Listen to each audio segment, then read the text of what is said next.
ஒரே ஒரு எந்த தகவல் சொல்ல மாட்டேங்கிறாங்க. எத்தனை பாடி போச்சு போவே இல்லைன்றாங்க. பாடி சிசிடிவி ரிப்போர்ட் பண்ணி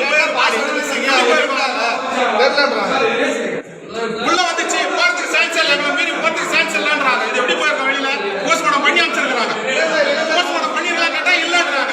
ஒரு பிணத்தை எப்படி குத்தானதுன்னு தெரியல, ஒரு தலைமை மருத்துவமனை எப்படி போஸ்ட்மார்ட்டம் பண்ணாங்கன்றது தெரியல, எப்படி ஆம்புலன்ஸ்ல அனுப்புறாங்கன்னு தெரியல. அவர் மருந்து குடிச்சு இறந்தவர். இப்போ இங்க இருக்கிறவர் பாத்தீங்கன்னா விபத்துல இறந்தவரா இருக்கிறாரு. விபத்துல இறந்தவருக்கும் மருந்து குடிச்சு இறந்தவருக்கும் கூட போஸ்ட்மார்ட்டம் ரிப்போர்ட்ல ஒரு மருத்துவருக்கு வித்தியாசம் தெரியலன்றது ஆச்சரியமா இருக்குது சார். அப்ப உண்மையிலே வந்து இங்க போஸ்ட்மார்ட்டம் பண்றாங்களா இல்ல மக்களை ஏமாற்றி கொண்டு இருக்கிறார்களா?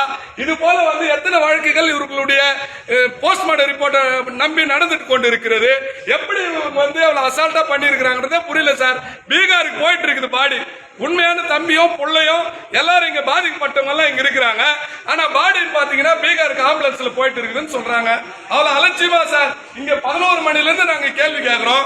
ஒரு சிசிடிவி கேமரா ரெக்கார்டு இல்லைன்றாங்க, பேக்கப்பே இல்லைன்றாங்க. குறைஞ்சபட்சம் பாத்தீங்கன்னா அந்த சிசிடிவி கேமராவை ஓபன் பண்றதுக்கு பாஸ்வேர்டே யாருக்கும் தெரியல சார். இதுக்கு ஒரு ஐடி ஃபீல்டிங்க, இதுக்கு ஒரு கேமரா, இது அதுக்கு ஒரு 30 பேர் வேலை செய்யறவங்க. இவங்களுக்கு என்ன சார் நடக்குதுங்க? தலைமை மருத்துவமனையில என்ன நடக்குதுன்னு புரியல சார்.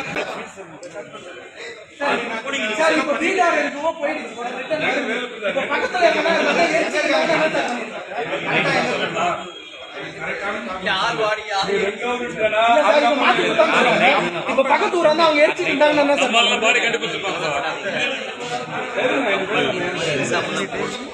நாளைக்கு நைட்டு தான் வருங்களா சார்?